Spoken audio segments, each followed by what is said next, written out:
A Páscoa lá, ele como judeu ia comer a Páscoa junto com seus discípulos, mas depois já viu o lado espiritual, em nome de nosso Senhor Salvador Jesus Cristo, que tudo ia mudar, e agora para nós é a Santa Ceia. Amém? Vamos deixar a palavra de Deus falar melhor em nossos corações, que diz assim: chegou, porém, o dia dos asmos, em que importava sacrificar a Páscoa. Os irmãos podem aceitar em nome de nosso Senhor Salvador Jesus Cristo. Lá no Velho Testamento, das festas que havia lá atrás, a única coisa que Deus pegou aqui foi esse pão, porque o cordeiro era ele próprio. Quem entendeu? E Deus mandou eles guardar o dia da festa dos pães asmos. E os judeus guardavam, eles estavam guardando, porque Jesus ia usar esse pão. Amém? Em nome de nosso Senhor Salvador Jesus Cristo, para pegar esse pão, transmitindo o velho para o novo, dizendo que agora é uma nova aliança, um novo mandamento, e agora que esse pão não é mais aquele pão, mas sim alguma coisa espiritual.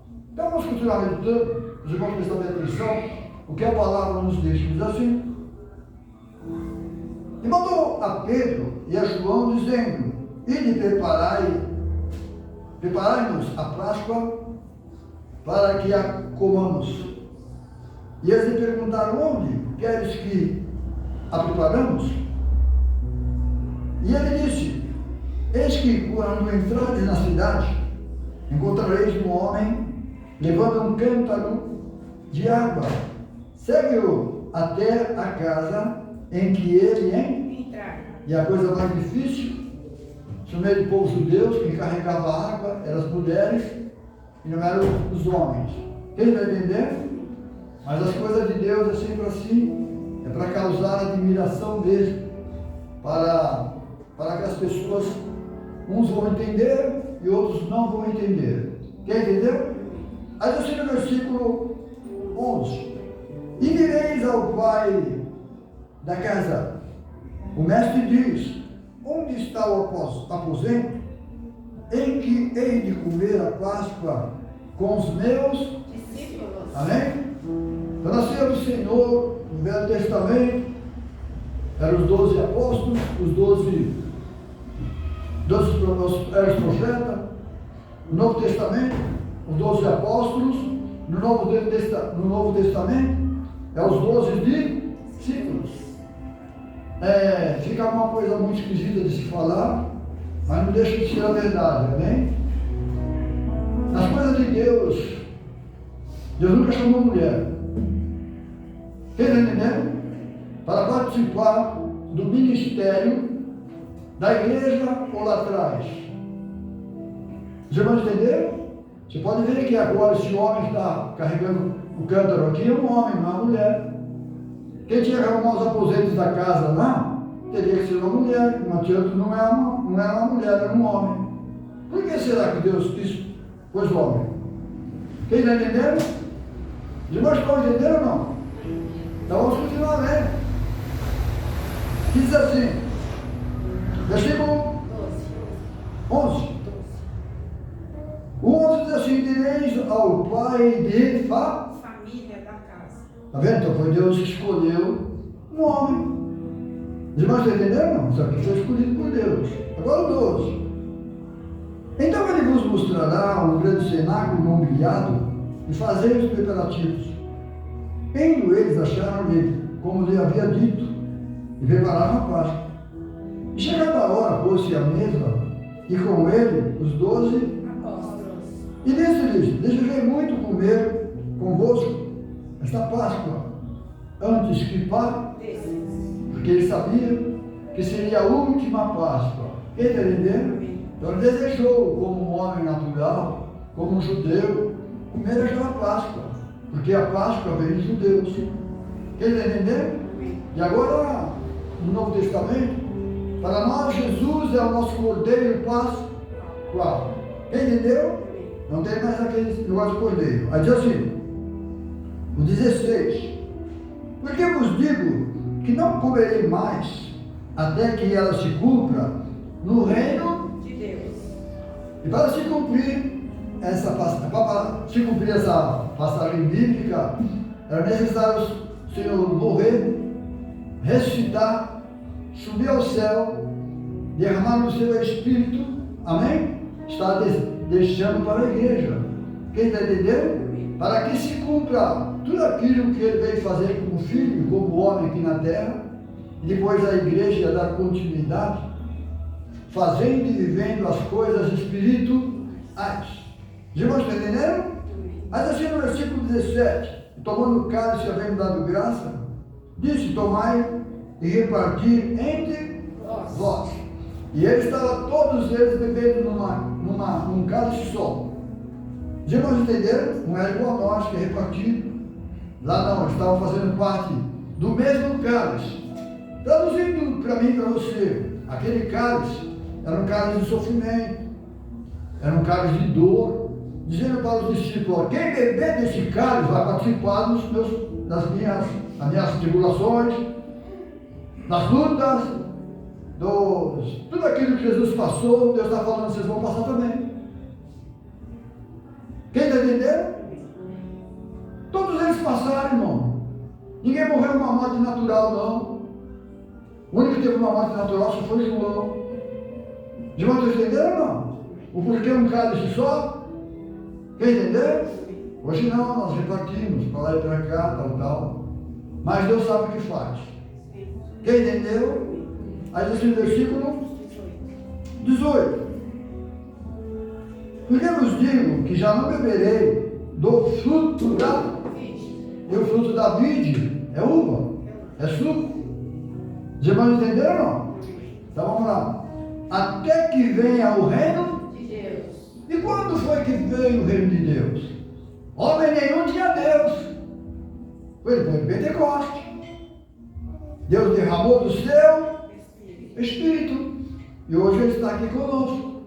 Em nome de nosso Senhor e Salvador Jesus Cristo. Dizendo: onde vocês se reunirem 2 ou 3, já em meu. Vocês estão vendo o nome? Como é poderoso? Como o nome veio para ficar para todos sempre. O nome veio para fazer separação. Porque o nome é Jesus, não é Antônio. Quem entendeu? Diga amém? Amém? Então você vai ver que é assim. Jesus disse: em meu nome, você vou fazer maravilha. Em meu nome, a sua oração vai ser ouvida. Os irmãos estão entendendo? O nome do nosso Senhor e Salvador Jesus Cristo é o que veio para ligar a terra com o céu. Amém? Ele veio do céu para deixar para nós aqui esse Espírito, para fazer esta ligação. Em nome de nosso Senhor e Salvador Jesus Cristo. Os irmãos estão entendendo? Amém? Então agora no versículo 19. Tomando o pão, havendo dado graça, partiu e deu-os dizendo: este é o meu corpo, que por vós é dado. Fazei isto em memória de mim. Amém? Como foi? Jesus pegou o pão,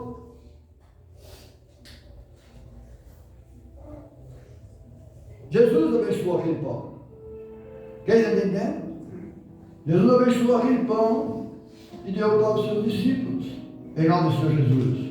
Não é igual nós, que vamos orar agora, para Deus colocar a sua unção no pão, no suco de uva, para que ele seja transformado em coisas espirituais, para que esse suco de uva se transforme no sangue do Senhor, e esse pão picadinho aqui se transforma no corpo de Cristo. É um memorial que Deus falou para nós fazermos, porque Ele disse: este é o meu corpo. E nós cremos e continuamos fazendo isto, porque foi o que Ele deixou para a igreja, em nome do Senhor Jesus. Versículo 20: semelhantemente tomou o cálice, depois da ceia, dizendo: esse cálice é o Novo Testamento no meu sangue, que é derramado por vós. Antes disso, Jesus já tinha tomado esse cálice lá no jardim Getsemane. Amém? No jardim de Getsemane, ele estava dando a luz à igreja. Sabe o que é suar gotas de sangue? Aquela amargura, aquela coisa ruim. Vocês estão entendendo? E ele tinha que tomar aquele cálice. E aquele cálice tinha suco de uva. Aquele cálice, esse cálice, irmãos, está falando do tormento, simboliza o sofrimento do próprio Senhor e Salvador Jesus Cristo. Então você vai ver quando você participa da ceia, você está falando, Senhor, eu aceito tudo que aconteceu com o Senhor. Estou aqui, faço parte desse mesmo corpo. Porque a igreja é o corpo de Cristo. Os irmãos estão entendendo, irmão? Amém? A você quer um cálice de taça, essas coisas todas. São tudo simbolicamente simbolizando as coisas espirituais. Os irmãos entenderam? Então vamos continuar lendo o versículo 21. Mas eis a mão do que me trai, está comigo a mesa. Por isso o apóstolo Paulo, lá aos Coríntios, diz: eu recebi do Senhor, que também vos ensinei, que o Senhor Jesus, na noite em que foi traído. Está vendo? Ele não deixou de contar? Ele não deixou de contar que tinha alguém lá que traiu o Senhor Jesus. E nós que vamos participar da ceia, a Bíblia fala para nós examinar a nós mesmos, né? Discernir o que é o corpo do nosso Senhor e Salvador Jesus Cristo. Quem entendeu? Diga amém? Amém? Aí eu vou fazer um discernimento do que é o corpo do Senhor. Vou perceber que ele não bebeu vinho, que ele é a videira verdadeira, que é sua. Não sei por que Deus toca em mim para sempre estar falando isso. Tudo é ser por Deus, os irmãos não ignoram não, porque não é para nós aqui não, é para fora. Alguém vai continuar ouvindo isso, porque muitas das vezes não quer se converter. Por que você quer se converter? Quer ouvir de alguém que acha que é profeta, ou coisas assim. Está vendo? Quem está entendendo? Está atrás de outro homem, menos da palavra, pulou. Os irmãos estão entendendo, irmão? Deixa eu falar uma coisa para os irmãos. Apóstolo Paulo, Pedro, Tiago, Lucas, Elias, ninguém, homem nenhum é perfeito. Homem nenhum é e foi perfeito. E Deus faz questão que essas coisas aconteçam. Porque o teu coração tem que estar voltado para o Senhor Jesus, para a palavra de Deus, e não ir atrás de outro homem. Quem está entendendo? Amém? São até homens de Deus, mas Deus permite que haja esses enganinhos, esses erros, para ver aonde está o teu coração. Quem está entendendo? A tua sabedoria, o teu entendimento. Quem está entendendo? Amém? Amém? Então Deus permite, meu caro, sempre permitiu. Lá atrás no Velho Testamento, e aqui no Novo também, em nome do Senhor Jesus. Deus é muito lindo e maravilhoso. Deixa eu ver as horas. No 24, deixa eu ver, 22 agora, né? Na verdade, o Filho do Homem vai segundo o que está determinado, mas ai daquele homem por quem entra, e começaram a perguntar entre si qual deles seria o que havia de fazer isto. E houve também entre eles uma contenda sobre qual deles parecia ser o maior. E ele lhe disse: os reis e os gentios dominam sobre eles, e os que têm autoridade sobre eles são chamados benfeitores. Mas não sereis vós assim, antes o maior entre vós seja como o menor, e quem governa como quem serve. Vamos prestar atenção e dizer assim: pois qual é o maior? Quem está à mesa ou quem serve? Porventura, não é quem está à mesa?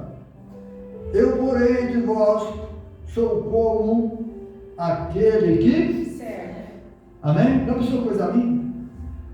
Hoje, nos nossos dias, nós estamos aqui, mas para que nós participarmos dessa ceia, Jesus padeceu primeiro. Quem entendeu? Ele que veio para servir a nós, em nome de nosso Senhor, Salvador Jesus Cristo. Versículo 28. E vós sois o que tens permanecido comigo nas minhas tentações. E eu vos destino o reino, como meu Pai modesto, De novo. para que comais e bebais a minha Mesa. no meu Reino. e vos assenteis sobre tronos, julgando as 12 tribos de Israel. Além, porque é o Novo Testamento. Então me explica, meu caro, melhor. A Bíblia diz que Jerusalém sempre foi uma cidade sem muro. Quantas e quantas vezes construiu um muro, os inimigos iam lá e derrubaram. Punha fogo. Quem está entendendo? Até hoje não tem muro. Mas agora a igreja do Senhor não é diferente. São coisas espirituais. Agora, o muro de Jerusalém é os discípulos, os 12 discípulos. Quem está entendendo? Mas no caso, como os 12 discípulos? Porque é espírito. Agora lá não entra malfeitor, lá não entra bêbado, lá não entra ladrão, lá não entra ninguém. Por quê? Como assim, irmão Carlos? Não entra lá porque não aceita aqui. Quem está entendendo? Então, os 12 discípulos são um muro em volta de Jerusalém, aquilo que eles nunca conseguiram fazer. E agora nós temos tem uma torre forte, tem um muro, tem sentinela, tem a palavra, tem a trombeta. Quem está entendendo? Amém. E agora está bem sólido. Ninguém derruba mais não. E nem entra. Os irmãos estão entendendo? Amém. São coisas de Deus. Em nome de nosso Senhor Salvador Jesus Cristo. Que Deus possa nos abençoar. Amém. Vamos participar do Senhor do Senhor. Graças a Deus por mais um culto. Graças a Deus por mais uma ceia. Até aqui o Senhor tem nos abençoado. Amém. Amém? Pode desligar o Tiaguinho.